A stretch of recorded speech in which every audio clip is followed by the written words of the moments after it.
우리 창세기의 핵심 메시지. 하나님은 하나님 나라를 창조하셨다. 우리 창세기 1장부터 3장의 내용들을 같이 살펴보겠습니다. 우리가 지난 시간까지 우리 성경 전체, 우리 창세기부터 요한계시록까지 우리 전체를 이해하는 시간을 가졌습니다. 우리 3번에 걸쳐서 우리 하나님 나라, 또 구속사, 언약이라는 3가지 중요한 키워드를 중심으로 우리 함께 이해했습니다. 우리 이 3가지 키워드가 이제 우리가 한 권씩 한 권씩 볼 때마다 그것들이 이제 진전되어 가고 적용되는 것들을 보게 될 텐데요. 특별히 오늘부터 시작되는 이 창세기, 그중에 이 창세기 1장부터 3장은 성경 전체의 서론과 같습니다. 결국 이 창세기 1장부터 3장에 일어난 일들이 마지막 요한계시록까지 이루어지는 거죠. 시작된 하나님 나라도, 시작된 구원 역사도, 하나님 베푸신 언약도 이 1장에서 3장이 시작이고, 그것이 앞으로 발전해서 마지막 요한계시록에 완성됩니다. 그런 의미에서 우리의 인생의 전부, 이 세상의 전부, 구원 역사의 전부를 이해하는 건 1장에서 3장에 다 달려 있어요. 그런 의미에서 우리가 자세하게 꼼꼼하게 살펴볼 필요가 있습니다. 그래서 오늘 이 1장에 3장 좀 시간을 들여서 너무 잘하는 말씀인데 잘 알기 때문에 지나쳐가는 부분들이 또 많이 있을 수 있습니다. 그래서 함께 정리하는 시간이 되면 좋겠습니다. 먼저 우리 서론적 글인데요. 한번 읽어보면 강의 33페이지입니다. 하나님은 천지를 창조한 창조주시다. 거죠. 하나님이 창조하심으로 우주 만물이 존재하게 되었고 시간이 시작되었다. 그런 의미에서 이 시간과 장소, 이 시간의 가로축과 장소의 세로축, 이게 2차원이죠. 그래서 우리는 언제나 2차원 안에서 존재합니다. 우리는 어느 시간에 어느 장소에서 늘 있죠. 그래서 2차원에서 벗어날 수가 없어요. 이 2차원이라는 이 세상은 원래는 없었던 것이죠. 그런데 하나님께서 창조함으로 이 세상이 시작되었습니다. 그래서 이 시간의 시작도 이 장소의 시작도 창조로부터 시작되었다 말합니다. 그리고 우리 사람도 또 만물도 하나님이 창조했습니다. 이 모든 것을 통해 우리는 하나님의 다함이 없는 지혜와 전능하신 능력을 보고 알며 찬양하게 됩니다. 그렇다면 왜 하나님은 이 천지를 창조하셨는가? 이 창조의 이유, 이 창조의 목적, 또 하나님은 어떤 세상을 꿈꾸셨는가? 하나님은 천지를 창조하시고 계속해서 다스리시며 모든 것을 주관하시는 목적, 이 창조의 이유와 목적이 무엇인지 오늘 우리 첫 시간을 통해서 함께 살펴보려고 합니다. 그리고 이 창조 요 안에 우리 1장, 2장 안에 성경 전체 또 이 세상 전체에 대한 말 그대로의 마스터 플랜, 이 청사진이 다 들어 있습니다. 이 하나님 나라에 대한 설계도 이렇게 말할 수도 있겠는데요. 이 하나님 나라가 어떻게 이루어지는지를 보여주고 있습니다. 먼저 이 창조 시대의 우리 창세기의 핵심 메시지 개관을 먼저 보시면 하나님은 천지를 창조하심으로 하나님을 세우셨다. 하나님 나라를 세우셨죠. 그래서 창조는 무엇인가? 첫 번째, 창조는 하나님 나라의 시작이다. 이렇게 말할 수 있겠죠. 창조는 하나님 나라의 시작이다. 바로 하나님 나라는 하나님이 그 백성, 하나님의 형상대로 창조한 사람을 다스리며 복과 안식을 주시는 하나님 나라의 왕국이죠. 그래서 나라의 3요소를 생각하면 되겠죠. 그래서 나라의 3요소는 주권, 영토, 국민, 백성이라면 먼저 영토를 만들었죠. 크게는 온 우주와 지구를 창조했지만 구체적인 영토의 핵심은 에덴 동산 이게 영토고 거기 하나님 나라의 백성인 사람, 구체적으로는 아담과 하와를 창조하시고 그다음에 하나님 나라의 주권, 통치는 하나님이 직접 통치하시죠. 직접 아담과 대화하시고 명하시고 그를 다스리시는 하나님의 직접 통치가 임하는 나라가 이 에덴 동산에서 시작되었던 하나님 나라의 시작입니다. 두 번째 하나님 나라는 다음 페이지죠. 창조 언약으로 세워진 나라죠. 하나님은 사람에게 하나님의 뜻에 순종할 것들을 명령하십니다. 그리고 하나님은 하나님의 통치에 순종하는 사람에게 하나님의 복과 안식을 주실 것을 약속합니다. 여기에서는 언약이라면 이 딱 약속이 있는데 그것이 창세기 2장에 나오는 이 선악을 알게 하는 나무에 대한 계명이죠. 그래서 너가 이 계명 모든 것을 다 주셨는데 동산 중앙에 있는 선악을 알게 하는 나무의 열매를 먹지 말라. 먹으면 반드시 죽는다. 라는 이 언약을 맺으셨어요. 이게 창조 언약이죠. 그래서 너는 하나님의 이 말씀을 지킴으로 생명나무의 열매를 마음껏 먹을 수 있는 영생의 복을 누릴 수 있습니다. 이 모든 복을 다 누릴 수 있어요. 그러나 불순종할 때는 이 모든 복을 잃어버리고 그 나라에서 추방당하죠. 결국 세 번째 창세기 3장의 내용이죠. 이 첫 인류인 아담 그리고 하와가 사탄의 미혹에 빠져 불순종이란 죄를 범하여 하나님의 모든 복을 잃고 하나님 나라에 추방당했어요. 그래서 죄의 결과는 뭡니까? 죄의 결과는 하나님 나라에서의 추방이죠. 그리고 하나님 나라를 상실하는 것입니다. 그래서 죄는 곧 하나님 나라의 상실, 하나님 나라에서의 추방입니다. 그리고 우리가 마지막 살펴보겠지만 그런 가운데서도 하나님은 하나님 나라의 회복과 사람의 구원을 약속하시죠. 그래서 이때 구원의 시작이죠. 구원의 시작. 그래서 이 구속사의 시작이 창세기 3장, 우리가 잘 아는 창세기 3장 5절에서부터 구속사라는 역사가 시작됩니다. 이 구속이라는 뜻은 알다시피 공경에서의 구출이잖아요. 공경에서 구출, 구원, 구속인데요. 그러므로 창세기 1, 2장에는 공경이 없어요. 그러니까 1, 2장은 구속사라고 말하기는 어려움이 있습니다. 그래서 하나님 나라가 더 큰 개념이고 그러나 하나님 나라를 상실하고 그가 죄로 인하여 이제 반드시 죽는다는 멸망 가운데 이제 창세기 3장 15절에 구속사, 구원 역사가 처음으로 계시되죠. 그래서 그런 의미에서 창세기 3장부터가 구원 역사의 시작입니다. 구원 역사의.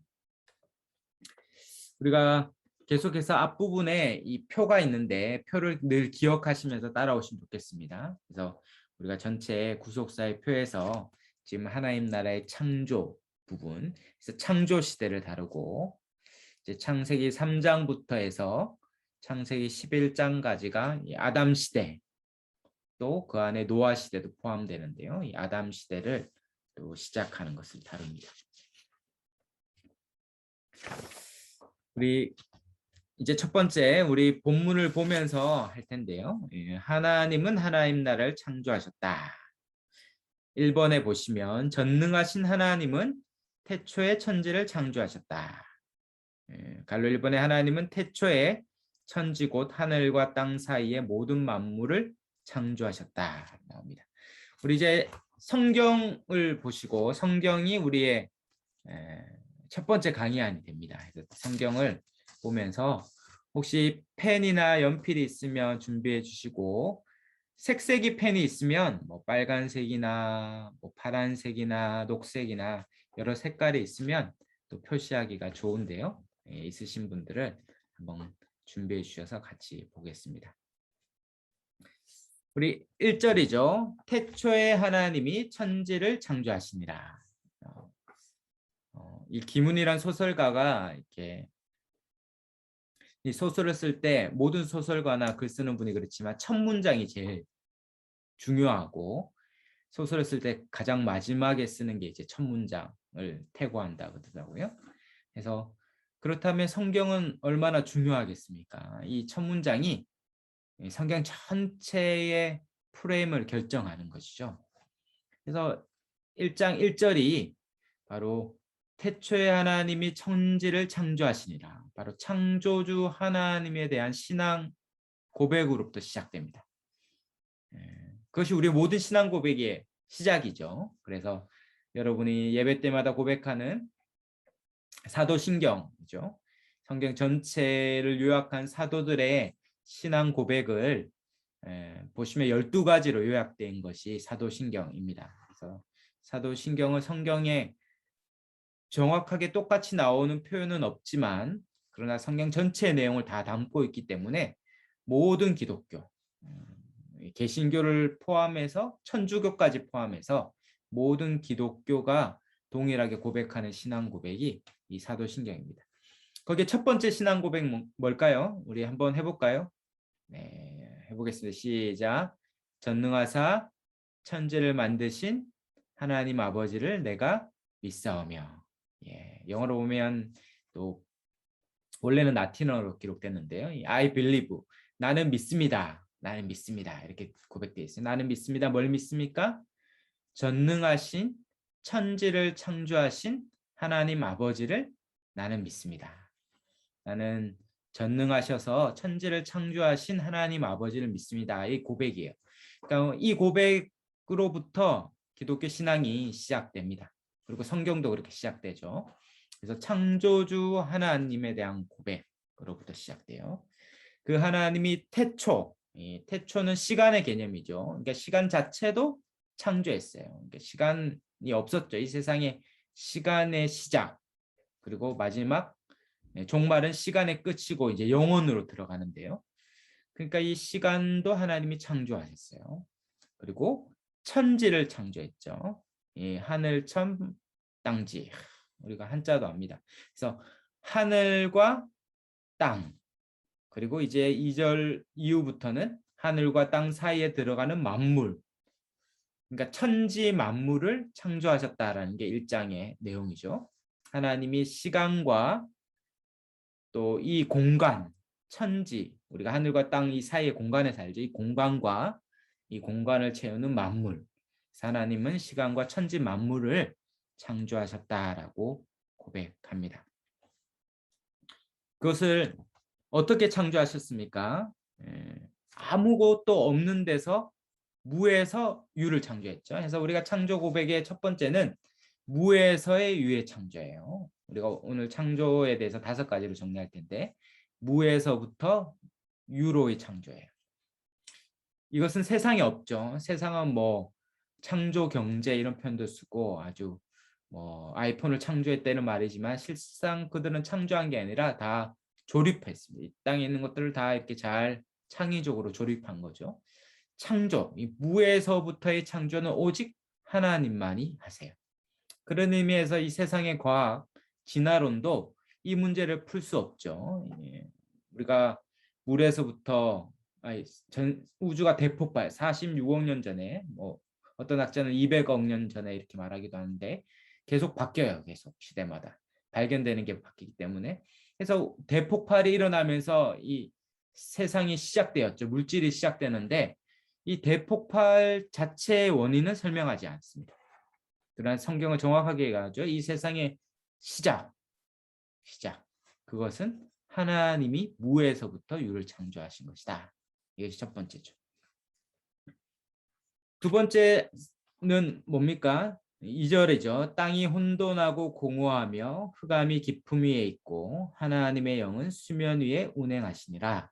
3절에 하나님이 이르시되 빛이 있으라 하시니 빛이 있었고. 창조의 핵심은 뭡니까? 하나님이 이르시되. 이제 이르시되 동그라미 한번 쳐볼까요? 이르시되. 하나님이 이르시면 빛이 있으라고 이르시면 빛이 있어요. 그 다음에 이르시되가 계속 반복되죠. 이제 6절에 보면 하나님이 이르시되 물 가운데 궁창이 있어 물과 물로 나뉘라 하시면 7절에 하나님이 궁창을 만드사 7절 끝에 그대로 되니라. 그대로 되니라도 계속 반복될 거예요. 그리고 또 이르시되 어디 나옵니까? 9절에 보면 하나님이 이르시되 천하의 물이 한 곳에 모이고 묻히 드러나라 하시니 그대로 되니라. 이르시되 그대로 되니라.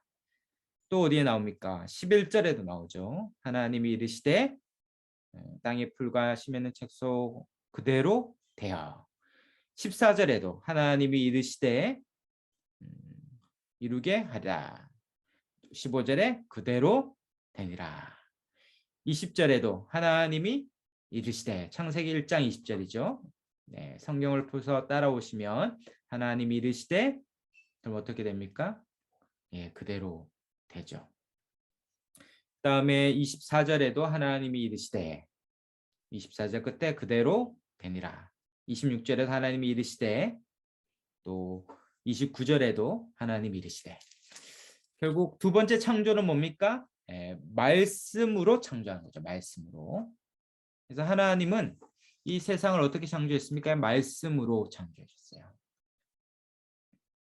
하나님 말씀하시면 그대로 됩니다. 하나님은 뭔가 물체를 조합해서 지은 게 아닙니다. 아네바에서 이렇게 진화해서 사람이 되지 않고 하나님은 세상을 그 존재 자체로 완전체로 하나님은 그대로 지으셨어요. 그러므로 진화론이 들어올 공간이 창세기 1장에는 없습니다. 말씀으로 창조하시면 그대로 되었죠. 이 말씀은 무엇일까요? 말씀은 말씀은 하나님이 이게 말하는 말씀이기도 하지만 우리 요한복음 창세기 1장을 두고 요한복음 1장으로 갈까요? 이 사도 요한이 이 창세기 1장의 이 구조를 그대로 요한복음 1장, 요한복음 전체에 가져옵니다. 그래서 요한복음 1장 1절부터 3절. 우리 성경의 맥2에서는 성경책을 주교재고 제 강의하는 보조교재로 쓰려고 합니다. 성경책에 계속 줄을 끊고 성경책을 지저분하게 써서 1년에 한 번씩 바꾸도록 해봐야겠죠. 우리 요한복음 1장 1절에 3절 같이 읽겠습니다. 시작. 태초에 말씀이 계시니라. 이 말씀이 하나님과 함께 계셨으니 이 말씀은 곧 하나님이시라. 그가 태초에 하나님과 함께 계셨고 만물이 그로 말미암아 지은 바 되었으니 지은 것이 하나도 그가 없이는 된 것이 없느니라. 아멘. 태초에 뭐가 있었습니까? 말씀이 계시니라. 말씀이. 이 말씀은 하나님과 함께 계셨으니 무슨 말입니까? 하나님, 성부 하나님이 있고 별도로 말씀이 신 하나님이 있어요. 중요하죠. 태초에 말씀이 계시나 이 말씀이 하나님과 함께 계셨으니 이 말씀은 곧 하나님이시죠. 그러니까 성부 하나님이 계시고 말씀이신, 결국 이 말씀은 누구겠습니까? 네, 성자 예수님. 성자 예수님. 이위 하나님이 성자 예수님이죠. 이 성자 예수님, 말씀이신 이 예수님이 2절에 태초에 하나님과 함께 계셨어요. 창조하는 그 순간, 창조 그때에 성자 하나님도 함께 계셨다는 걸 알게 되죠. 그리고 성자 하나님 무엇을 하셨습니까? 만물이 그로, 그는 말씀이신 하나님이신 예수님이죠. 그로 말미암아 지은 바 되었으니 지은 것이 하나도 그가 없이는 된 것이 없습니다. 결국 말씀으로 세상을 창조하셨는데 말씀은 곧 예수님, 바로 말씀이신 예수님이 이 세상을 성부 하나님과 함께 창조했다라는 것을 사도 요한이 분명하게 우리에게 얘기합니다. 그러면 성부 하나님과 성자 하나님이 함께 이 세상을 창조하셨을 뿐만 아니라 다시 창세기 1장 2절로 가면 2절도 한번 읽어볼까요? 창세기 1장 2절에 읽겠습니다. 시작. 땅이 혼돈하고 공허하며 흑암이 깊음 위에 있고 하나님의 영은 수면 위에 운행하시니라. 이 세상이 창조, 천지가 창조했던 그 시작의 상태가 땅이 혼돈하고 공허하며 흑암이 깊음 위에 있고 하나님의 영은 수면 위에 운행했어요. 이게 정확하게 어떠한 상태인다 이렇게 설명하기는 어려움이 있지만 핵심은 혼돈과 공허와 흑암과 깊음으로 된 대단히 무질서하고 혼돈스럽고 공허하고 아주 깊다는 건 이제 바다와 같은 거예요.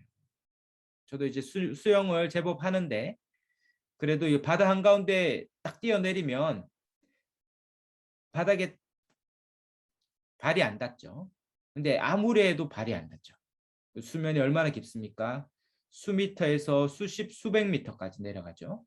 그러니까 그 깊음이 얼마나 공포가 있습니까?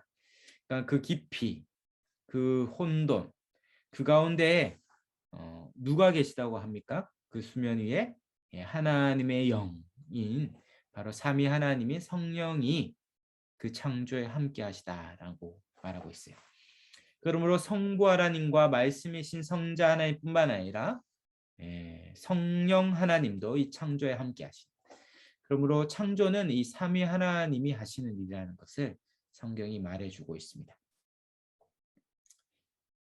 이 삼위 하나님이 창조를 할 때 말씀으로 창조하자 어떤 일이 있습니까? 강의 안에 2번에 있는 것처럼 하나님이 흑암과 혼돈과 공허를 없애시고 빛과 질서와 충만한 세상으로 창조하셨어요. 창조는 뭡니까? 이 흑암에서 빛으로, 이 혼돈에서 질서로, 이 공허에서 충만으로, 이 기쁨에서 체험으로 역전시키는 창조죠, 창조. 처음에 혼돈과 공허와 흑암과 기쁨 가운데 세상이 있었다면 하나님이 그 흑암이 더 이상 지배하지 않도록 첫 번째 창조가 뭡니까? 3절에 있는 것처럼 빛이 있으라 하니 빛이 있었고, 바로 흑암에서 빛으로의 창조죠. 그리고 하나님께서 이제 창조를 진행하실 때 아주 정확하게 질서 있게, 하나님의 짠 첫째 날에 세상 완벽하게 지을 능력이 없으신 분이 아니죠. 다 지을 수 있어요. 그런 하나님이 6일 동안 아주 질서 있게, 우리가 확인해 가겠지만 질서 있게 세상을 창조함으로 혼돈에서 질서로 바꾸고, 이 세상이 공허하고 텅 비어 있고 이 세상이 깊은 가운데 아무것도 없는, 한없이 비어 있는 곳이었다면 하나님 이 세상을 각양 만물로 채우시고 충만케 하시는 창조입니다. 이것이 바로 하나님의 창조 역사죠. 바로 창세기 3장 이후에 제가 이 창조를 전복시킨 것 같습니다. 창세기 3장 이후에 제가 세상에 들어오니까 이 다시 창조 전의 원래 상태, 이 혼돈과 공허와 흑암과 어둠 가운데 있죠. 아마 예수 믿기 전에 우리가 생각해 보면 하나님 없던 우리의 상태가 바로 흑암이죠. 깜깜하죠. 앞길이 몰라요. 사방이 흑암 가운데 있습니다. 혼돈과 무질서 가운데 있죠. 갈 바를 알지 못하죠. 정처 없고 방향이 없어요. 향방 없이 다니죠. 우리 가운데 텅 비어 있어요. 먹어도 사람들이 얼마나 막 채웁니까? 막 채우죠. 먹고 수많은 사치품들, 인생의 수많은 성취와 업적들로 자기의 빈 마음을 채우고 무화과 나무 잎으로 아담이 가리듯이 자기 것들을 끊임없이 채워서 아무리 채워도 그 안은 뭡니까? 깊은 수렁 것 같아요. 채워도 다 새어나갑니다. 아무것도 채울 수 없죠. 그것이 바로 이 죄된 이 인생들, 이 세상의 형편이라면 바로 말씀이신 예수님을 만날 때 어떤 일이 일어났습니까? 바로 저와 여러분이 일어난 일이 바로 빛을 발견한 거죠. 빛을. 제가 제자훈련 할 때 이 창세기 1장 제자훈련 할 때 생각이 나는데요. 예수 믿은 지 6개월도 안 된 자매였는데, 청년이었는데 창세기 1장 제자훈련을 하고 매 시간마다 이제 소감문을 제출하게 했어요. 그래서 소감문을 제출했는데 너무 인상이 깊었습니다.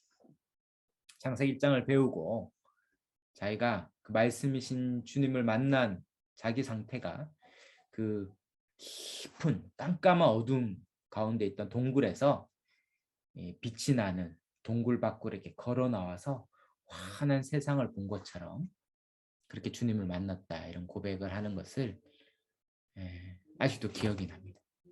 정말 그 자매의 삶과 그 얼굴 표정이 그런 극명한 변화를 볼 수 있었는데, 바로 말씀이 우리 가운데 오면 우리 안에 있는 모든 어둠이 떠나가죠. 말씀이 우리 가운데 오면 우리 안에 있는 모든 혼돈과 어찌할 바 모르는 우리 가운데 있는 이 모든 무질서가 질서가 잡히고 삶의 규모가 잡히고 갈 바가 보이고 행할 일이 보입니다. 우리 인생에 정말 텅 비어 있는데 상황은 바뀐 것이 없는 것 같은데 정말 하나님의 은혜로 주님으로 가득 채워서 더 받을 거 없을 만큼 그 은혜로 가득한 충만한 삶이 되죠. 그것이 성령 충만과 같은 것인데요. 오늘 이 창조가 바로 그와 같은 일을 하고 있다. 오늘 처음 이야기하고 있습니다. 그것이 바로 말씀이 일으키는 일이고 저와 여러분도 이 말씀이신 주님을 만남으로 이와 같은 일들이 일어나기를 주의 이름으로 축원합니다. 네, 아멘. 그렇게 이 창조는 바로 흑암에서 빛으로 혼돈에서 질서로 공허에서 충만으로 이 깊은 곳에서 가득 채우는 것으로의 창조다. 이제 6일간의 창조를 한번 자세히 보면 이제 6일로 구분되죠. 첫째 날은 뭡니까? 빛을 창조했죠. 빛. 그래서 빛을 낮이다 부릅니다. 그래서 5절에 보면 나오죠. 빛을 낮이라고 부릅니다. 그리고 5절 끝에 첫째 날 동그라미 칠까요? 첫째 날. 그리고 이제 끊고 6절부터 둘째 날이죠. 그래서 둘째 날은 물과 물이 나뉘어지는 날이에요. 그래서 이 궁창 아래의 물과 궁창 위의 물. 이 궁창이라는 것은 쉽게 말하면 우리가 사는 이 공간, 이 스페이스와 같은 것입니다. 그래서 이 궁창 위의 물, 원래 하늘에도 물이 있었거든요. 위의 물과 궁창 아래의 물, 밑에는 바다겠죠. 그래서 이 큰 예를 들어 물덩이가 반으로 나눠지면서 그 사이에 공간이 이렇게 생기는 우리가 살아갈 공간, 이 궁창이 생겼습니다. 그리고 8절에 둘째 날이다. 이제 끊고 이제 9절부터 셋째 날이죠. 셋째 날에는 물을 한 곳으로 밀어서 묻이 드러나는 바로 땅이죠. 땅과 바다가 있고 땅 위에는 11절에 보면 각기 종류대로 나무와 채소와 열매 맺는 나무들을 쭉 두어서 13절에 셋째 날이 됩니다. 셋째 날. 끊고 이제 14절부터 넷째 날이겠죠. 14절에는 하늘의 궁창의 광명체들 그리고 낮과 밤을 나누는 해와 달과 이 광명체들 별들을 만들었죠. 바로 14절부터 19절 끝에가 넷째 날이죠. 그래서 광명체들을 만드는 날이죠. 그 다음에 다섯째 날은 20절부터 하늘의 새와 땅의 짐승들을 만들죠. 다섯째 날에 하늘의 새와 바다의 물고기, 물고기를 만들죠. 그래서 20절 새와 21절에 바다의 물고기들을 생물들을 만듭니다. 그리고 23절에 다섯째 날입니다. 그리고 24절부터 이제 여섯째 날이죠. 땅의 짐승들을 쭉 만듭니다. 그리고 26절부터 31절까지 사람을 만들죠. 그리고 31절에 여섯째 날 이렇게 돼 있습니다. 총 이렇게 여섯째 날이 되는데요. 제가 화면을 잠깐 공유하면 이렇게 표로 나눠질 수 있겠죠. 제가 카톡에 올려드리겠습니다. 그래서 첫째 날을 보시면 빛을 만들었죠. 그리고 궁창을 만들고 바다 생물 만들. 이 세 날은 뭡니까? 어떠한 영역, 공간을 만들었어요. 빛과 낮과 밤이라는 것들을 나누고 하늘과 바다라는 것도 나누고 이 궁창도 만들어서 이 전체 배경을 만든 것 같습니다. 영역을 만들었다면 그다음에 4일부터 6일은 뭡니까? 뒤에 세 날은 그 공간을 채웁니다. 근데 서로 통하죠. 첫째 날과 넷째 날 빛을 만들었다면 빛을 내는 광명체. 둘째 날에 궁창을 만들었다면 하늘의 궁창 위에는 하늘의 새, 궁창 아래에 있는 바다에 있는 물의 생물들. 셋째 날에 묻을 만들었죠. 그러면 땅에 짐승들과 사람을 만들었어요. 그래서 첫 번째는 혼돈을 없애고 세상에 질서를 부여하고 영역을 만들고 배경을 만들었다면, 뒤에 셋째 날에는 공허를 없애서 채우고 충만케 해서 각 영역을 다스리는 존재들을 만들었습니다. 그리고 마지막 일곱째 날에 거룩한 날 안식으로 보냈죠. 이렇게 보면 정확하게 3일씩 나눠서 아주 질서 있게 하나님이 세상을 창조했다는 것을 알게 됩니다. 지금 하나님은 질서 있는 하나님이시고 이 세상을 완벽하게 하나님이 창조했다라는 것을 알 수 있어요. 강의 3번에 보면 이 창조에서 하나님의 주된 관심이 어디에 있습니까? 마지막 사람, 또 사람이 사는 지구에 있어요. 하나님이 천지 창조와 이 질서 있고 충만한 세상을 지으면서 이 온 우주를 만든 거거든요, 실제는. 근데 이 온 우주는 어디쯤에 만들었냐면, 생각해 보면 넷째 날쯤에 뭐 다양한 광명체들과 우주 행성들 뭐 이런 거 만들었잖아요. 근데 다 이렇게 만들고 훨씬 더 하나님이 귀 기울인 것은 이 지구. 왜 지구가 중요합니까? 지구에 사람이 살기 때문에 중요하죠. 그래서 창조의 세 번째, 첫 번째는 무에서 유의 창조고, 두 번째는 말씀의 창조라면, 세 번째는 지구 중심의 창조예요. 철자의 창조는 지구에 주목하고 있고, 왜 그렇습니까? 네 번째, 지구는 바로 사람 중심의 창조이기 때문에, 바로 사람이 사는 곳이기 때문에 바로 지구 중심의 창조요, 사람 중심의 창조입니다. 이 모든 창조가 바로 사람 살기에 가장 좋은 환경을 조성하는 데 있어요. 10달 동안 이 산모가 아이를 임신했을 때, 아이가 태어나기 전에 아이가 필요한 모든 것들을 다 마련하고, 뭐 아이 방도 꾸미고, 뭐 이렇게 침대도 마련하고, 손싸개, 베네 쪽으로 다 해서 딱 10달 때 아이가 태어나면 가장 완벽한 환경에 두기 위해 하잖아요. 하나님이 세상을 다 창조한 이후에 가장 완벽한 환경에 사람을 딱 두신 거죠. 사람이 중요하다고, 제일 귀하다고 사람을 첫째 날 창조하면 이게 이제 문제가 심각합니다. 이게 뭐 어디 어떻게 두어야 될지, 뭐 공중에 둥둥 떠다니는지 뭐 방법이 없어요. 하나님이 다 완벽하게 짓고 사람을 거기에 딱 두셨죠. 그래서 이 세상을 하나님께서 다 지은 이후에 뭐라고 얘기합니까? 31절 끝에 이 모든 것을 다 지은 이후에 보시기에 심히 좋았더라. 원래는 앞에서 지으면서도 좋아하셨어요. 또 동그라미 치면 10절에 보면 4절부터죠. 보시기에 하나님이 보시기에 좋았더라. 4절에도 또 10절에도 하나님이 보시기에 좋았더라. 12절에도 하나님이 보시기에 좋았더라. 또 어디 있습니까? 네, 18절에도 하나님이 보시기에 좋았더라. 21절에도 하나님이 보시기에 좋았더라. 25절에도 하나님이 보시기에 좋았더라. 막 지으면서 뭐 자기가 죄송한데 하나님이 만들어 놓고 막 혼자 기뻐했어요. 기뻐. 왜 기뻐합니까? 네, 아마 엄마들은, 애기 엄마들은 귀여운 손싸개 보면서 막 그거 사도 되는데 굳이 만드는 분도 있더라고요. 그 힘들게 신발도 굳이 자기가 그리고 다 만들고 막 좋아하고. 근데 애기 태어나면 이제 못 신기고 막 그러긴 한데 하여튼 막 좋아요. 왜요? 사람이 태어나서 거할 세상을 생각하니 하나님이 너무 좋은 거예요. 그리고 다 짓자마자 보시기에 심히 좋았더라. 30절에 베리 굿입니다. 베리 굿. 사람을 두고 사람 사는 세상을 보면서 너무 좋아하시는 거죠.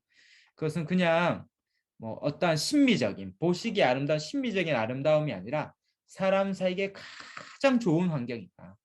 사람이 사는 그 모습이 가장 좋은 것이죠. 그래서 하나님이 심히 좋았더라. 바로 하나님께서 세상을 완성한 이후에 그것을 좋다 이렇게 말씀하십니다. 그리고 특별히 사람을 지으시죠. 26절부터 사람을 지으시죠. 우리 26절부터 우리 28절 한번 같이 읽어볼까요? 아주 제일 중요한 내용이죠. 1장에서 읽겠습니다. 창세기 1장 26절에서 28절 시작. 하나님이 이르시되 우리의 형상을 따라 우리의 모양대로 우리가 사람을 만들고 그들로 바다의 물고기와 하늘의 새와 가축과 온 땅과 땅에 기는 모든 것을 다스리게 하자 하시고 하나님이 자기 형상 곧 하나님의 형상대로 사람을 창조하시되 남자와 여자를 창조하시고 하나님이 그들에게 복을 주시며 하나님이 그들에게 이르시되 생육하고 번성하여 땅에 충만하라 땅을 정복하라 바다의 물고기와 하늘의 새와 땅에 움직이는 모든 생물을 다스리라 하시니라. 아멘. 네, 여기 보면 하나님이 우리의 형상을 따라 26절에 우리의 모양대로 우리가 사람을 만들죠. 우리라는 이 복수가 나오죠. 그래서 여기도 삼위 하나님이 창조의 주체요. 사람을 지으신 주체라는 것을 아주 다시 반복해서 알려주죠. 그래서 사람은 삼위 하나님의 형상을 닮은 것입니다. 성부, 성자, 성령이 삼위 하나님의 형상의 어떠함을 닮았죠. 유일한 피조물이죠. 하나님의 형상을 닮은 유일한 피조물이에요. 그리고 하나님이 이 자기 사람을 지으시고 하나님이 이 창조한 세상에 두었습니다. 특별히 어디에 두었습니까? 8절에 보면 2장 8절에 보면 여호와 하나님이 동방의 에덴의 동산을 창설하시고 그 지으신 사람을 거기에 두셨어요. 그래서 우리가 소위 에덴 동산이라고 말하는 이 동방이죠. 동방. 동방의 에덴 동산을 짓고 지은 사람을 거기 두셨고 15절에도 나오죠. 2장 15절에 여호와 하나님이 그 사람을 이끌어 에덴 동산에 두어 그것을 경작하고 하나님 에덴 동산에 사람을 두었다 말합니다. 하나님이 그것을 두고 사람에게 사명을 주셨죠. 하나님께서 자기 형상대로 사람을 지은 이후에 28절에 복을 주셨어요. 그 복의 핵심은 생육하고 번성하여 땅에 충만하는 것. 또 땅의 모든 생물을 다스리는 이 하나님이 생육하고 번성하는 복, 다스리는 복을 주셨습니다. 그러면 실제로 창세기 3장에 만약 가정이라는 건 그렇지만 만약에 3장에 죄가 없었다면 생육하고 번성하여 땅에 충만했을 거예요. 그는 이 완벽한 환경에서 열심히 자손을 낳았을 것입니다.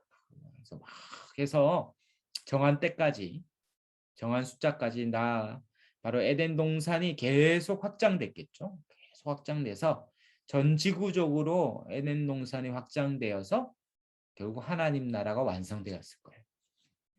실제로 그런 일은 없었기 때문에 이제 가정이지만 그래서 3장의 죄로 말미암아 하나님의 플랜이 더 새로워졌지만 원래 하나님이 주신 명령은 생육하고 번성하여 땅에 충만한 것들이 이루어질 것들을 명하셨죠. 그리고 처음부터 하나님은 하나님의 형상대로 어떻게 지었습니까? 남자와 여자로 27절에 자기 형상 곧 하나님의 형상대로 사람을 창조하시되 남자와 여자로 원래부터 복수로 지었죠.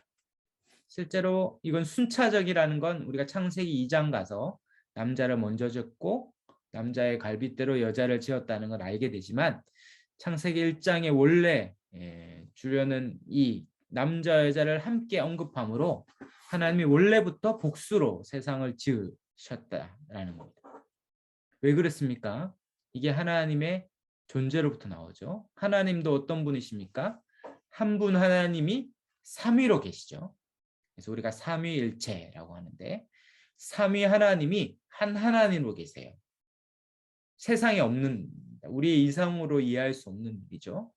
그래서 만약에 이 삼위일체의 이 신비를 이해하려는 시도는 바가지로 바닷물을 다 퍼려는 시도와 같다. 이렇게 어거스틴이 그렇게 말했습니다. 이게 이해할 수 없는 일이죠. 하나님의 신비예요. 그러나 삼위 하나님이 계세요. 그리고 그분은 완벽한 하나됨을 이루시죠. 성부 하나님의 뜻이 성자와 같고 성자 하나님의 뜻이 성부와 같고 성자 성령 하나 성자 말이 그런데 성부 성자 하나님의 뜻이 성령 하나님과 같아요. 삼위 하나님이 다 같죠. 성부 하나님은 영원 전부터 아버지로 계세요. 그리고 성자 하나님은 영원 전부터 아들로 계십니다. 영원이라는 건 시간 관념이 아니잖아요. 그 시작이 없어요. 그러니까 처음부터 처음이라는 개념 자체도 없는 건데 원래부터 성부 하나님을 계셨고 예수님은 원래부터 성자 하나님을 계셨어요. 영원히 아버지시고 영원히 아들. 그럼 아버지가 먼저고 우리가 생각할 땐 아버지가 아들을 낳으니까 아들이 다음이잖아요. 시간은 선후가 있는데 시간이라는 게 없어요. 그냥 영원 전부터 아버지로 계시고 영원 전부터 아들로 계셨어요. 성령 하나님은 영원 전부터 성부와 성자로부터 나오셨기 때문에 나왔다고 얘기하니까 나중에 나왔다 이렇게 우리는 이해하잖아요. 그게 아니라 영원 전부터 나왔기 때문에 처음부터 나오셨어요. 처음부터 세 분이 삼위로 계셨다는 것이죠. 더 설명하면 이단이 됩니다. 그래서 여기까지 설명해야 되는데 완벽한 하나됨인데 이 연합, 이 완벽한 하나됨 존재로 사람을 정했어요. 그리고 사람도 원래부터 연합적 존재예요. 삼위 하나님으로 계셨기 때문에 뭐가 있냐면 사랑이라는 하나님의 속성이 나옵니다. 하나님은 사랑이시라. 요한일서에 놀랍죠. 하나님을 뭐라 이렇게 정의하고 뭐라고 이렇게 딱 개념 정의하면 이렇게 문제가 생길 수 있는데 왜냐하면 그 인간의 언어의 개념에 하나님이 갇히니까. 근데 요한일서에는 유일하게 하나님은 사랑이시다 이렇게 얘기합니다. 왜냐하면 그 하나님을 설명하는 가장 큰 개념이거든요. 이 사랑이라는 속성은 우리 기독교의 하나님만 있어요. 예를 들어 이슬람의 알라, 영어로는 다 갓입니다. 갓. 유대교의 그런 구약의 하나님만 믿죠. 여호와만 믿는데 유대교의 하나님도 갓, God 영어 단어가 같아요. 그러나 전혀 다릅니다. 유대교나 이슬람에는 그들이 믿는 절대자 하나님에는 사랑이라는 속성이 있을 수 없어요. 제가 이걸 깨닫고 배우고 너무 기뻤는데요. 왜냐하면 알라는 전능성, 전지성, 무소부재 이런 거 다 있을 수 있어요. 신이라고 믿으면. 그러나 그 신은 사랑이라는 속성이 없어요. 왜냐하면 사랑은 어떻습니까? 사랑은 대상이 있어야만 이루어질 수 있는 속성이거든요. 근데 천하 유아 독존인 알라는 세상은 다 자기가 만든 거거든요. 그러면 세상을 지은 목적은 절대적으로 자기에게 복종하고 복종한 자에게 복을 주시죠. 그래서 자기를 다 불살라서 과격한 이슬람주의자들은 그래서 테러까지 하는데 그렇게 해서 그 알라로부터 복을 얻고 뭐 엄청난 여자도 얻고 막 그런 얘기들이 실제로 그들의 경전인 코란에 있습니다. 그들이 믿는 알라를 섬기는 이유는 사랑해서가 아니에요. 그 알라 위에는 대안이 없기 때문이죠. 그 알라만 유일한 신이기 때문에 그 알라만 복종하는 것이 사는 길이잖아요. 근데 우리가 믿는 하나님은 사랑의 속성이 있습니다. 왜 그렇습니까? 처음부터 삼위로 계시거든요. 성부 하나님이 영원전부터 성자 하나님을 사랑하고 성자 하나님이 영원전부터 성부 하나님을 사랑하고 성령 하나님이 영원전부터 성자 성령 성부 성자 하나님과 함께 사랑을 나누셨어요. 그러므로 그 사랑은 반드시 넘치거든요. 사랑이 반드시 사랑을 확장합니다. 그 사랑이 흘러 넘쳐서 이 세상을 창조한 것입니다. 창조는 마지막 5번째 정의가 뭐냐면 복된 창조요, 사랑의 창조예요. 왜 세상을 창조했습니까? 하나님이 세상 창조해놓고 경배받으려고요, 예배받으려고요. 뭐 그것도 있지만 핵심은 뭡니까? 사랑하기 때문에 창조했어요. 그 사랑이 흘러넘쳐서 사랑할 대상을 짓고 그 사랑할 대상, 사람을 향하여 사랑을 하고 사랑을 받는 그 사랑의 창조인 것이죠. 그러면 반드시 사람도 복수로 창조한 것이죠. 아담과 하와를 창조하여 그들이 서로 사랑함으로 삼위 하나님의 형상을 닮아 서로 사랑함으로 그 하나된 연합적 존재로 지었습니다. 절대 사람은 혼자 행복할 수 없어요. 혼자 산의 진미를 혼자 먹는 것보다 사랑하는 이와 라면 끓여 먹는 게 훨씬 행복합니다.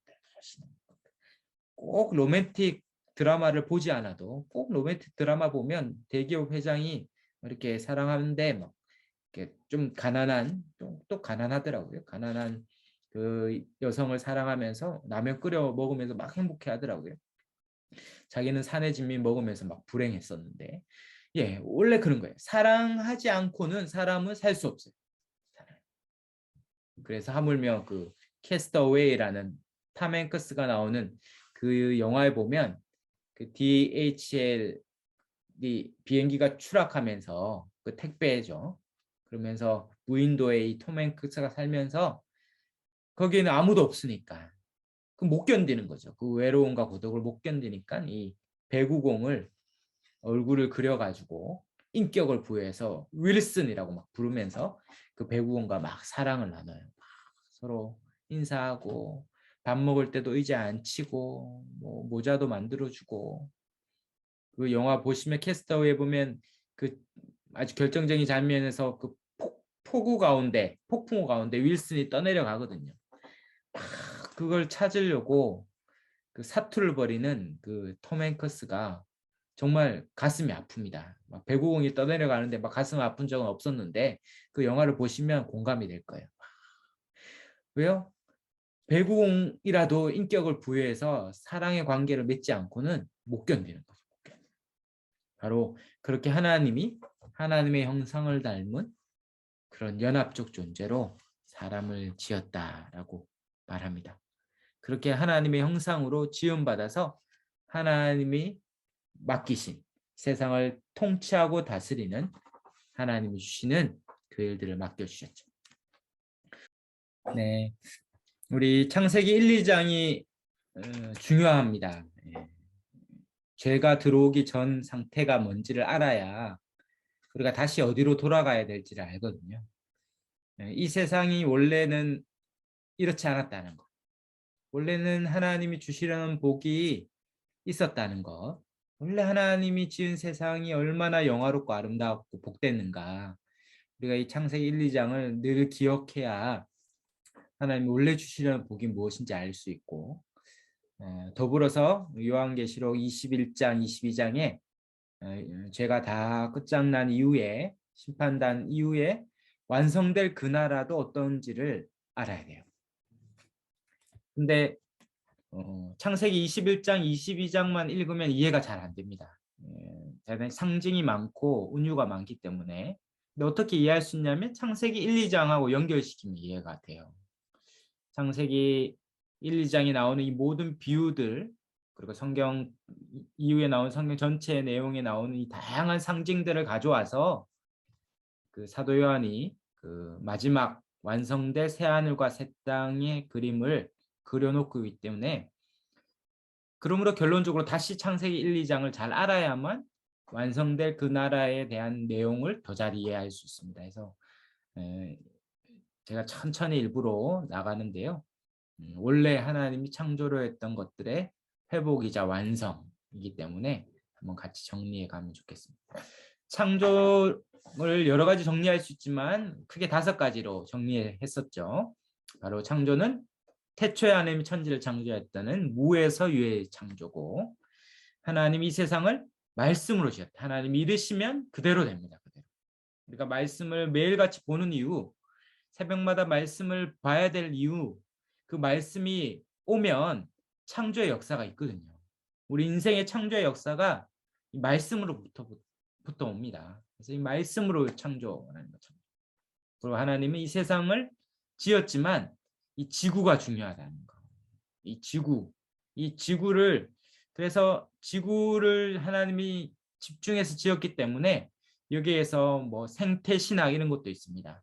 우리가 이 세상을 왜 보호하고, 왜 바다를 보호하고, 우리가 왜 분리수거를 잘해야 되고, 이런 것도 다 신학적 이유가 있어요. 왜 우리가 물질을 아껴 써야 되고, 우리가 자연을 보호해야 되는 이 모든 이유도 하나님이 세상을 지었고, 이 지구를 지었고, 이 지구는 하나님이 이 환경오염 때문에 다 없애버리고 하나님 화성으로 이주해서 화성에 하나님 나라를 이루는 게 아닙니다. 이 지구, 우리가 사는 이 지구를 새하늘과 새 땅으로 바꾸시거든요. 그러므로 이 지구를 우리가 잘 가꿔야 되는 이유, 거기가 다 신학적 이유가 있죠. 특별히 지구 중심의 창조가, 4번째는 사람 중심의 창조죠. 왜 그렇습니까? 이 세상이 사람이 사는, 그래서 고린도전서에 이 세상이 다 불타 하나님의 이 공력을 테스트한다는데, 그렇다 해서 이 세상이 다 불타 없어지고 새롭게 되는 게 아니라 이 새롭게 갱신한다 했죠. 갱신. 이 세상은 원래 하나님 사람이 주려고 했던 복된 곳이에요. 죄로 인하여 오염되고 망가진 것도 있지만 여전히 이 세상은 하나님의 완벽한 질서와 통제 가운데 있습니다. 그래서 코로나도 하나님의 통제 안에 있는 거예요. 있는 거고, 이 죄의 결과지만, 그러므로 이 모든 것들을 하나님이 우리에게 복 주시려는 마지막 5번째 복된 창조요 사랑의 창조다 우리가 보았습니다. 그 창조의 중심에 하나님의 형상대로 지은 사람이 있다는 것이죠.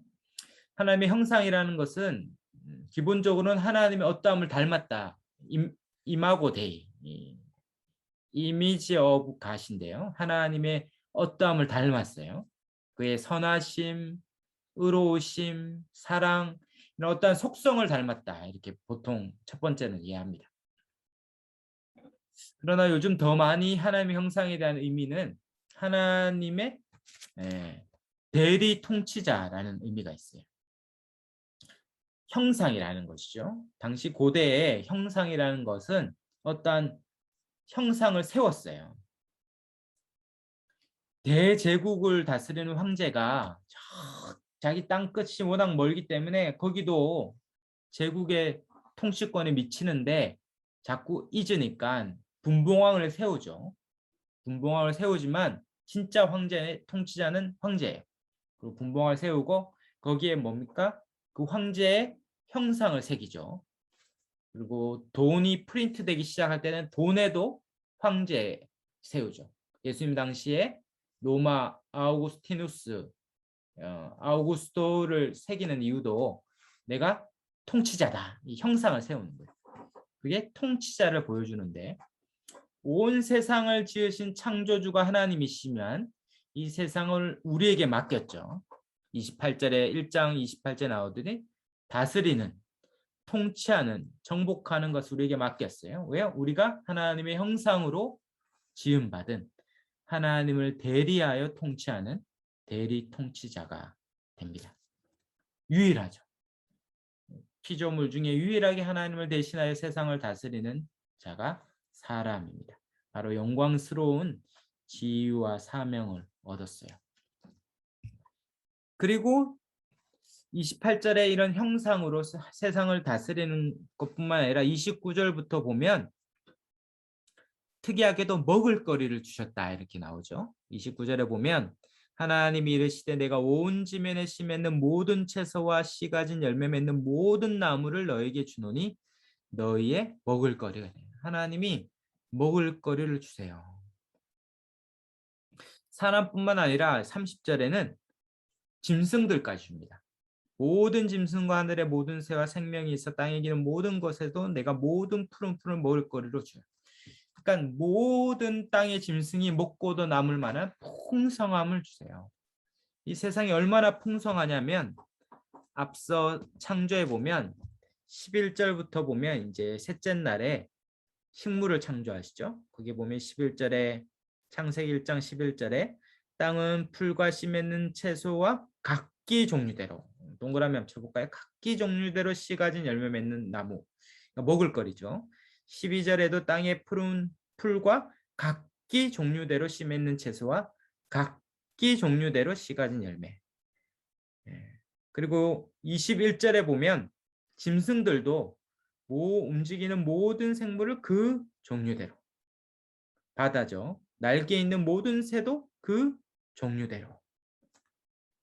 그 다음에 23절부터 시작되는 다섯째 날에 24절에 보면 땅의 생물을 그 종류대로, 땅의 짐승을 종류대로 내라 하시니 그대로 되죠. 25절에도 땅의 짐승을 그 종류대로, 가축을 그 종류대로, 모든 것을, 땅에 기는 모든 것을 그 종류대로. 그러므로 처음부터 진화론이 창세기 1장에 들어올 수 없습니다. 진화론은 이렇게 단계가 있죠. 이 미생물이 생물이 되고 파충류가 되고 이러다가 포유류가 되고 원숭이가 사람 되는.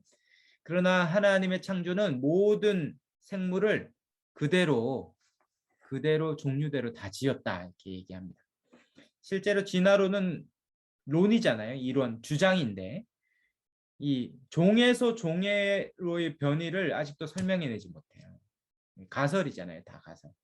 파충류가 이렇게 나중에 포유류가 되고 이런 이 종이 종으로 바뀌는 건 불가능합니다. 불가능. 원래 멘델의 유전 법칙에서는 종이 종으로 변이가 될 수 없어요. 근데 이제 진화론은 그 이론으로 가정해서 막 끼워 맞추죠. 몇 개의 화석과 그런 추정과 그런 가설을 기반으로 했기 때문에 주장에 불과합니다. 그러나 성경도 증명이 안 되죠. 증명이 안 되지만 그것도 증명이 안 되는 건 똑같아요. 이 창조론은 모든 종류가 그 종류대로 원래부터 지어졌다라고 말합니다. 만약에 종과 종이 진화론의 변이가 있었다면 그 중간 과정의 화석들이 다 발견됐어야 되는데 얼마나 많은 게 있었겠습니까? 그런 화석이 나왔다면 이미 그것들은 다 증명됐을 텐데 그 변이의 과정에 있는 화석이 나오지도 않았을 뿐더러 오늘날 그 변이가 여전히 있어야 되겠죠. 그러나 오늘날도 그 변이가 되는 생물체들을 발견하지도 못했습니다. 이게 다 가설에 기반하고 있어요. 그러나 성경은 처음부터 그 종류대로 지었고 그리고 사람이란 존재 자체가 모든 피조물과 전혀 다른 영적인 존재가 있습니다. 영적인 존재. 그러므로 이 원숭이에서 사람이 될 때 이 넘어야 될 산이 너무 많은 거에 있습니다. 가장 핵심이 영적인 세계를 인지하는 그것은 기독교뿐만 아니라 종교를 주장하는 수많은 종교들과 종교가 믿지 않지만 영적인 세계에 대한 생각들 하는 수많은 하물며 이 미신 잡신까지 이런 영적인 세계에 대한 감각은 어떠한 짐승과도 구별되는 특징이죠. 엄청난 간격을 뛰어넘어야 되기 때문에 진화론으로서 아니면 유신 진화론, 하나님이 진화라는 방법을 통해 세상을 창조했다 이렇게 주장하는 학자들도 있지만 그 자체도 넘어야 될 산이 너무 많습니다. 오히려 믿음의 영역으로 하나님의 세상을 각기 종류대로 창조했다라고 믿는 것이 훨씬 더 안전하고 성경적인 것이죠. 그렇게 하나님이 세상을 다 종류대로 짓고 사람에게는 먹을 거리를 주셨어요.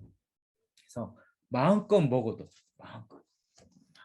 그래서 2장에 보면 2장 16절에 여호와 하나님이 그 사람에게 명하여 동상 각종 나무의 열매를 내가 임의로 먹되 임의로 마음껏 먹어도 이 먹자 앞에 첫자를 붙이고 싶은데 마음껏 네가 먹고 싶은데 먹어도 부족하면서 그러므로 이 16절을 읽고 17절을 읽어야 이해가 됩니다. 2장 16절을 읽고 2장 17절에 선악을 알게 하는 나무의 열매는 먹지 말라. 내가 먹는 날에는 반드시 죽으리라 하신다. 선악을 알게 하는 나무를 먹지 말라는 금지 명령을 했는데 그러면 너무 먹고 싶은데 막 아담과 하와는 너무 괴로웠을까? 그것도 동산 중앙에 있잖아요.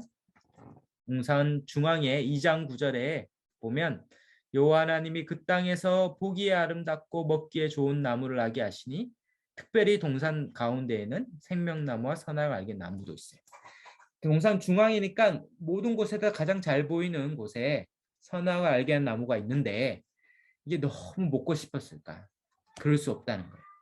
각기 종류대로 먹고 싶은 게 지천에 있는데 그거 먹고 싶은데 맨날 괴롭고 힘들고 그렇지 않고 이미 먹을 게 너무 많아요.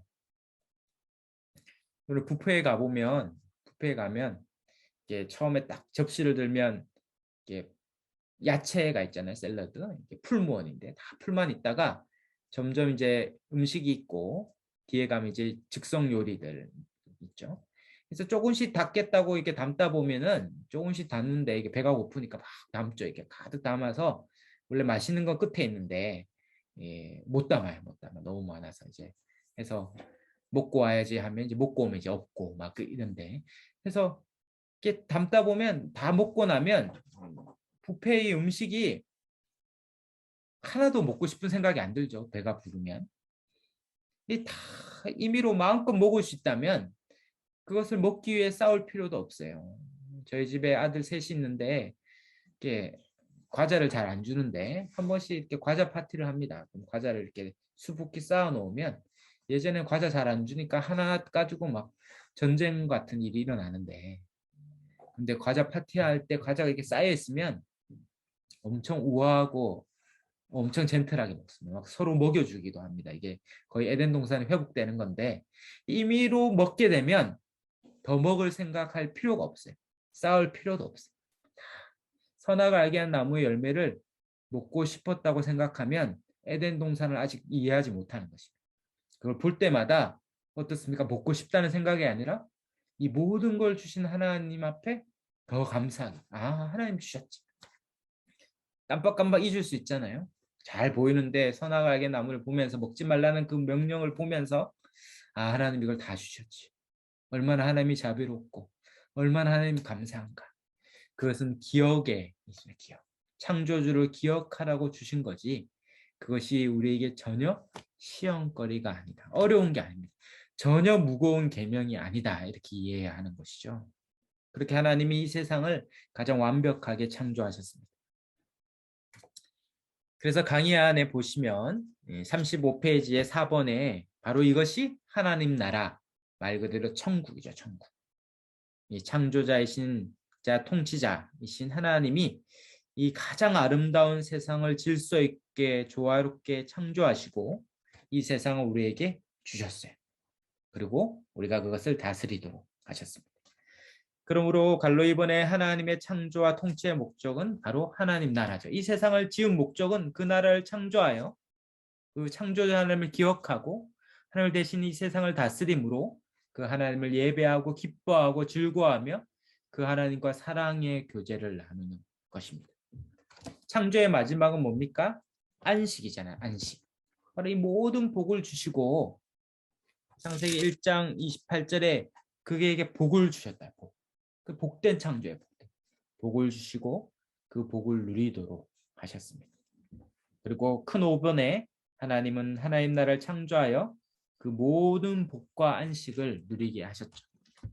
우리 창세기 2장 1절에 3절인데요. 우리 한번 읽어볼까요? 일곱째 날인데 같이 읽겠습니다. 2장 1절에 3절 시작.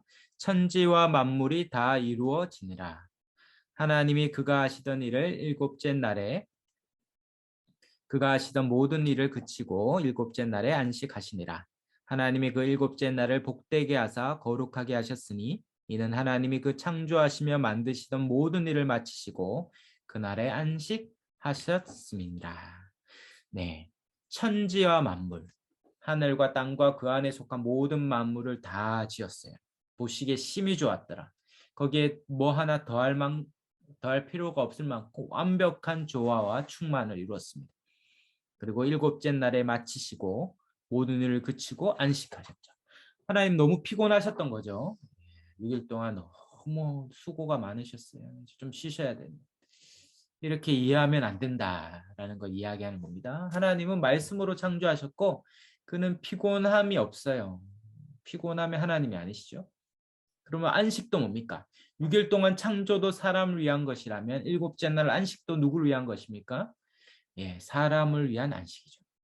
이제 더할 필요 없이 그 모든 것을 지었으니 그 안에서 우리가 안식하고 누리는 것입니다. 그래서 일곱째 날을 특별히 복되게 하셔서 그 안에서 안식하고 누리도록 하는 거예요. 모든 지으신 이 모든 창조물의 완전한 기쁨과 풍요로움을 다 누리고 이것에 대한 무한한 감사와 기쁨을 표하는 날이 안식입니다. 그러므로 안식이 이제 나중에는 일곱째 날 일하지 않는 날로 이제 출애굽기에 가면 우리 네 번째 계명의 안식일을 기억하여 지키죠. 우리가 뭡니까? 6일 동안 하나님이 지켜주셨기 때문에 일곱째 날 내가 굳이 일하지 않아도 하나님은 우리의 인생의 주인이시고 생명의 주인이시기 때문에 가장 합당하게 채우시고 복되게 하신다 이렇게 믿는 거예요. 그래서 구별하여 안식일을 지키는 것이고 지금은 주일 성수로 지키죠. 그리고 그날에 하나님 앞에 감사하고 기뻐하며 온 백성이 모여서 예배하는 그 창조의 가장 절정, 우리의 존재의 가장 절정을 표하는 거예요. 세상은 우리를 우리를 가치와 효용으로 매기잖아요. 예, 연봉이 얼마짜리다. 기술이 뭐가 있다. 그러나 안식일에 예배로 다 모였을 때는 우리의 존재는 우리 자체로 결정되는 거죠. 거기에는 우리의 어떠함이 아니라 우리 존재 자체가 하나님의 지음받은 그 존재 자체로서의 전부의 가치고 모든 하나님 백성이 모여서 지음받은 대로 한 몸으로 하나님 앞에 예배함으로 우리의 창조주 되신 하나님 앞에 우리 피조물로서의 하여야 될 가장 큰 영광과 경배를 우리가 예배로 드리는 거죠. 그런 의미에서 주일날 함께 모여서 예배 드리는 것은 너무 중요합니다. 그것이 우리의 존재의 첫 번째 이유예요. 우리가 이제 죽거나 주님이 재림해서 우리가 영원한 천국에 들어갈 텐데 거기 가서 우리가 해야 될 가장 절정은 뭡니까? 이제 모든 방해가 없이 모든 날이 안식일로 모든 날이 하나님 앞에 예배하는 날이죠. 우리가 하는 일이 예배.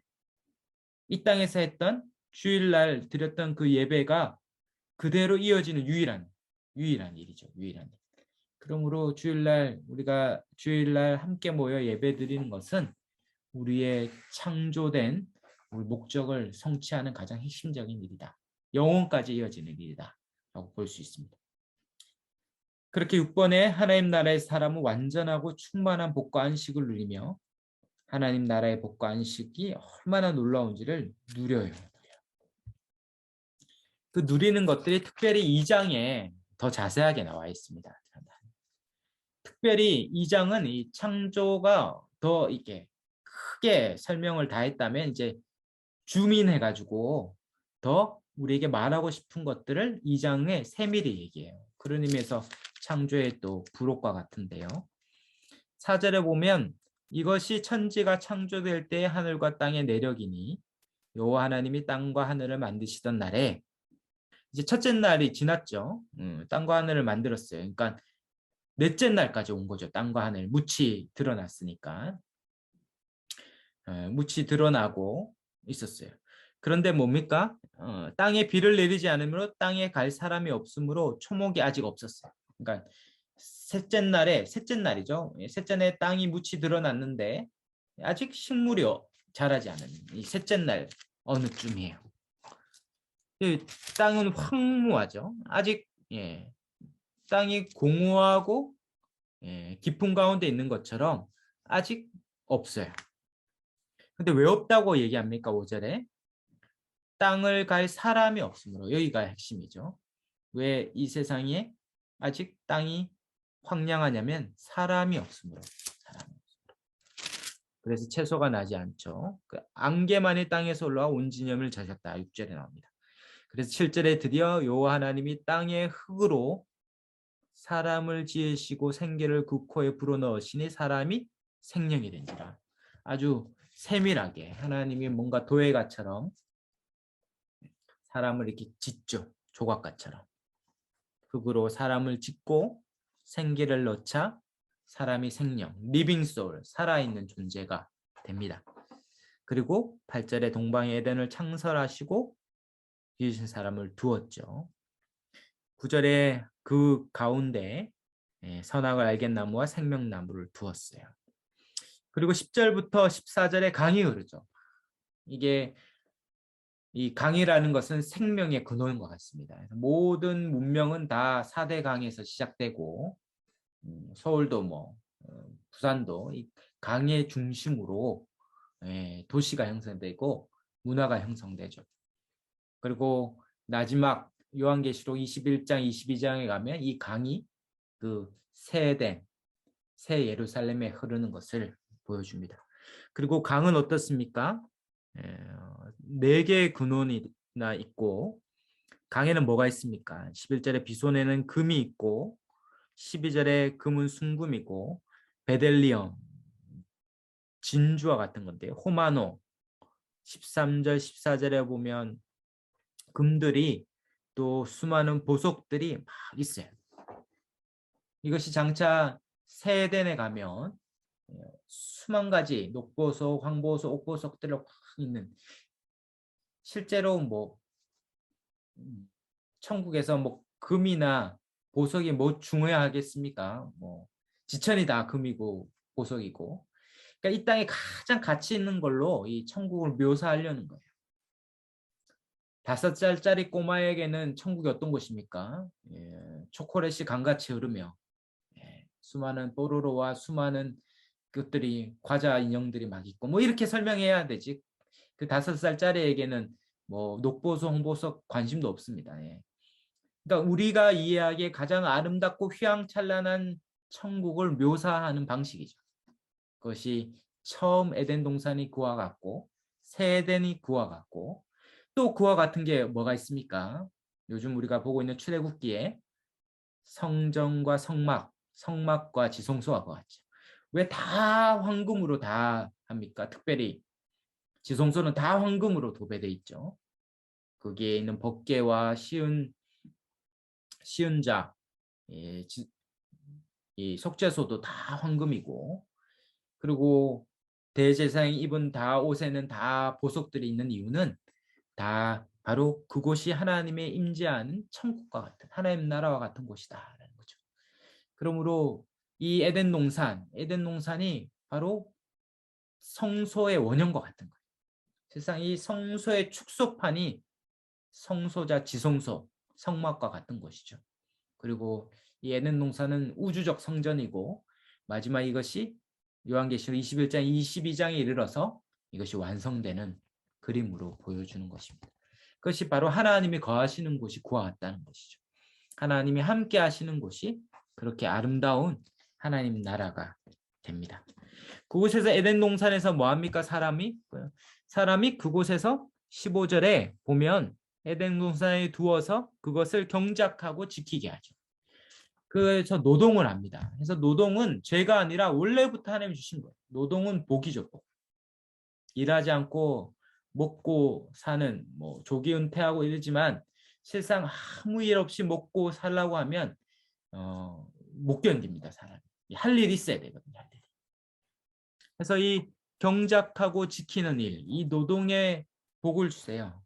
특별히 경작하다는 단어가 히브리어로 아바드라는 단어고 지키다라는 게 사마르라는 단어인데 나중에 성막에서 섬기는 레위인들이 이 일들 경작하고 지키는 그가 성막에서 섬기고 이 섬기고가라는 단어가 아바드 경작하는 단어와 같은 거고 그가 성막에서 지키는 사마르죠.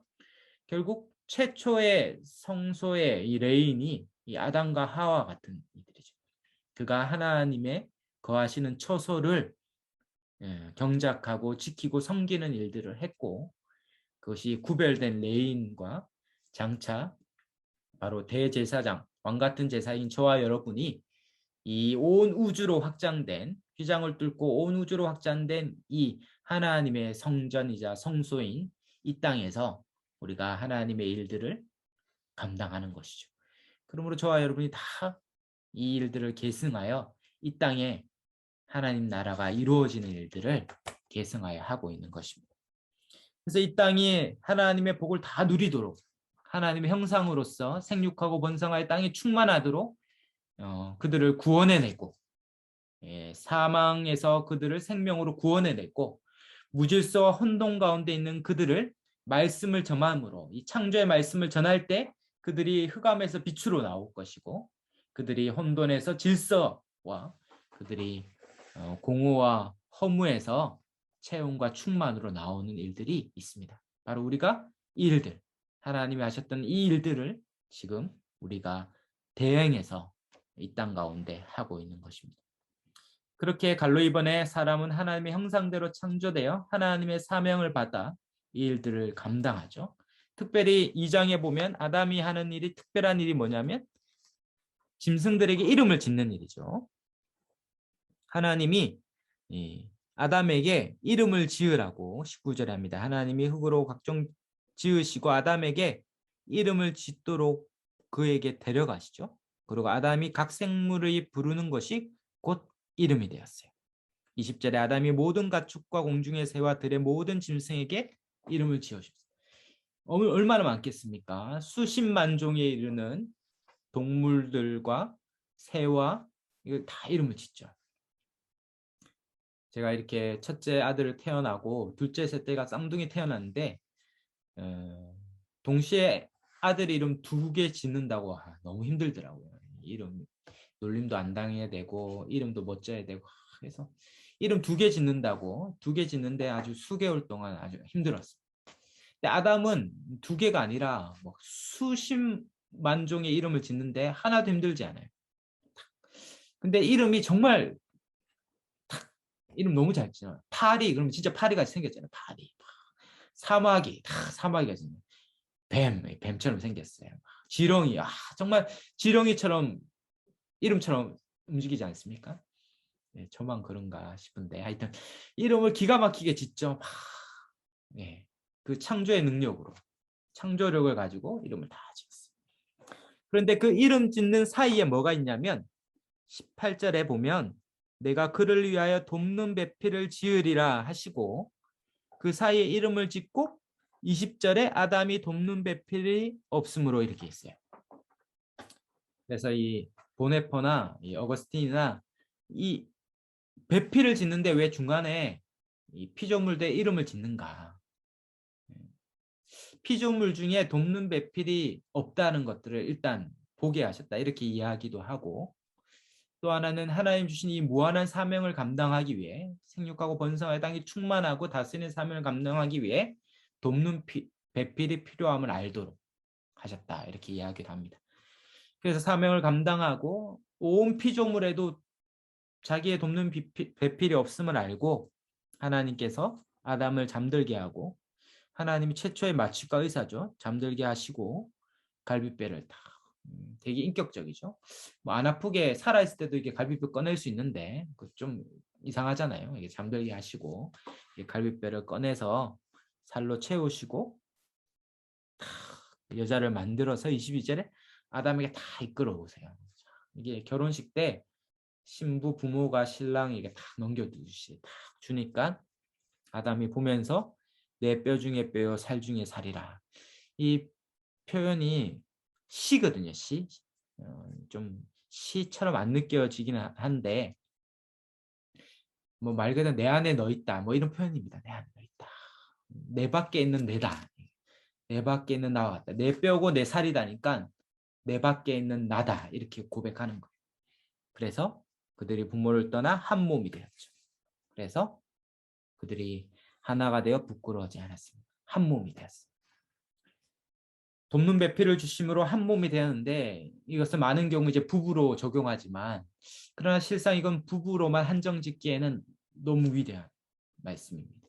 하나님께서 사람을 짓고 한 몸으로 살도록 하셨어요.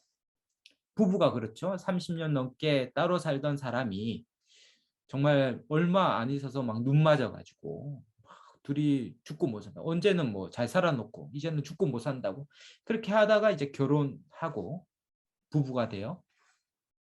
최근에 어떤 부부 보니까 70년 사시더라고요. 장례를 치렀는데 71년 부부로 사시다가 90 몇 세에 이제 소천하셨는데 예, 부부로 살았어요.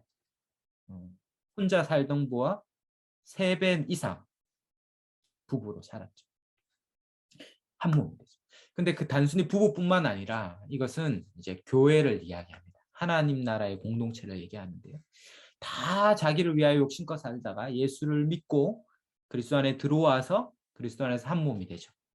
그랬을 때 전혀 다른 사람이 서로를 한 몸같이 여기면서 유무상통하며 그렇게 한 가족처럼 살아가는 일들이 있는 거죠. 세상에 보면 깜짝 놀라죠. 사도행전 2장에 성경적 교연할 때도 나눴는데 깜짝 놀라고 어떻게 그럴 수 있는가. 다 자기를 위하여 욕심껏 사는 세상 가운데 그리스도 안에서 한 몸이 되어서 그들이 이제 하나님 나라의 한 몸 되어 세상에서 하나님 나라를 이루어가기 위해 한 몸으로 한 가족으로 주님 주신 사명을 땅 끝까지 이르러 한 몸으로서 일들을 감당하는 일들을 보면서 세상에 없던 일이 일어나는 걸 보면서 사람들이 놀라고 칭송하고 그들이 스스로 굴복하고 그 복음 앞에 그 한 몸 된 교회의 영광과 그 진리 앞에 자신을 내어놓고 돌아오는 일들이 있습니다. 비록 저희도 이렇게 줌으로 다 흩어져 있지만 정말 우리가 한 몸 같은 정말 한 교회로 소속되어 있습니다. 혹 교회 이름이 다를 수 있고 뭐 소속이 다를 수 있고 처음 이렇게 얼굴을 대할 수 있지만 놀라운 일은 우리가 그리스도 안에서 우리가 한 몸이기 때문에 정말 한 몸으로 믿기 때문에 처음 만났지만 한 주님을 믿고 한 하나님을 아버지로 부르며 한 성령을 받았다는 이유만으로 며칠 안에 수십 년 지기보다 더 깊이 교제와 관계를 맺을 수 있어요. 이게 신비죠, 신비. 아마 여러분이 단기 선교 가보면 압니다. 일주일 단기 선교했는데 정말 죽지 못해 살고 전혀 다른 언어와 전혀 다른 혈색과 다 다른데 다 피부색도 다르고 다 다른데 정말 뜨겁게 사랑하며 눈물 흘리며 마지막에 헤어지는 일들이 있거든. 바로 그리스도 안에서 한 몸 되어 살 수 있는 것이죠. 그것이 원래 우리에게 주시려고 했던 하나님 나라의 복이다. 결국 그 하나님 나라의 복은 어떻게 누립니까? 7번에 있는 것처럼 하나님은 하나님의 백성에게 하나님의 뜻을 순종함으로 이 나라의 왕이신 하나님께 순종함으로 그 모든 복을 누리게 됩니다. 그 순종이 바로 우리가 2장 9절에 있었던 선악과 규례죠. 2장 9절에 또 17절에 있었던 절대 이것은 우리를 억압하는 것이 아니고 하나님이 주시는 하나님을 인정하고 높이는 통로다. 그래서 이것을 향하여 우리는 8번의 창조 언약이라 합니다. 바로 처음 언약을 맺었죠. 바로 먹지 않고 이 말씀에 순종하면 모든 복을 누리고 만약에 이 언약을 어기면 어떻게 됩니까? 불순종하면 반드시 죽고 이 모든 복을 잃는 이 창조 언약을 최초로 하나님과 자기 백성이 맺었죠. 여기 언약이란 단어가 나오지 않지만 그러나 창조 언약이라고 부를 수 있는 거기에 있습니다. 바로 하나님과 사람 사이에 복을 주시겠다라는 약속이 있고 금지 명령이 있고 그 언약을 표시하는 표지, 이 사인인 이 선악과라는 것이 있기 때문에 이것을 언약이라고 부르죠. 그리고 이 창조 언약 안에 하나님 나라가 세워졌습니다. 네, 우리 창세기 3장부터 다음 주에 11장까지는 우리 다음 주에 나가야 될 것 같습니다. 오늘 우리 1, 2장을 통해서 이 하나님 나라의 시작에 대해서 함께 살펴봤는데요. 너무 좋지 않습니까? 막 그려지고 설레면 좋겠습니다. 우리가 가야 될 곳이고 오늘 사과를 먹었습니까? 진짜 사과 맛은 그 천국 가면 진짜 맛볼 겁니다. 이 땅 가운데 때로는 이렇게 관계 어려움도 있고 오해도 있고 마음이 나눠질 때도 있죠. 그러나 마지막 날에 완성될 그 날에 오면 내 전심이 상대에게 전해지고 상대의 전심이 나에게 전해집니다. 성부 하나님의 마음이 성자 하나님과 다 전해지고 성자 하나님이 성부 하나님의 뜻을 다 알아서 그 뜻대로 순종하는 그것이 삼위일체의 신비라면 우리가 그 하나님의 형상을 닮은 저와 여러분이 정말 같은 마음, 같은 열망으로 같은 방향을 바라보면서 뜻이 같고 마음이 같아요. 마음이 통하는 한 사람만 있어도 이 세상을 그냥 끝내지 않을 거예요. 근데 이 세상에 내 마음 알아주는 사람 한 명도 없다고 해서 때론 극단적인 선택을 하기도 하는 거거든요. 사랑하는 여러분, 그러나 그렇지 않습니다. 우리가 그리스도 안에서 들어오는 순간 우리가 같은 마음과 같은 열망과 같은 그 나라를 꿈꾸며 삽니다. 몇 가지 틀리고 다르고 기질이 달라요. 뭐 언어 표현이 다를 수 있어요. 10년, 20년, 30년, 50년, 60년 그렇게 살아왔기 때문에 금방 안 바뀌죠. 그러나 우리 마음 같아요. 주님을 향한 마음이 같고 우리 안에 계신 주님이 같습니다. 그러므로 우리가 함께 모여서 그 에덴의 기쁨을 누릴 수 있고 에덴이 회복되고 그 천국에 회복되는 것들을 경험할 수 있습니다. 우리 이것들을 꿈꾸면서 한번 기도하면 좋겠습니다. 내가 거하는 자리, 내가 만나는 교회 공동체와 소그룹, 또 특별히 여기 모인 저와 여러분이 이 같은 한 말씀 안에서 하나 되고 한 나라를 꿈꾸고 그 나라의 백성으로 하나님께서 각양 좋은 것들을 임의로 마음껏 먹고 마시며 누리게 했던 이 풍족함, 절대 우리는 빈곤하지 않고 절대 우리는 결핍하지 않습니다. 다 주셨고 마음껏 누리라고 하십니다. 우리가 마음껏 그것들을 누리며 그 복락을 누리며 살게 해주시고 또 이것들을 마음껏 전하며 생육하여 번성의 땅에 충만하여 땅 끝까지 이르러서 우리가 이 복음을 전하고 이 복을 전해야 될 텐데 우리 입술과 삶으로 우리가 함께 모여 살아가는 이 복된 삶의 모습을 통해서 땅 끝까지 이것을 전하는 우리의 삶이 되게 해달라고 우리 한번 같이 기도하겠습니다. 우리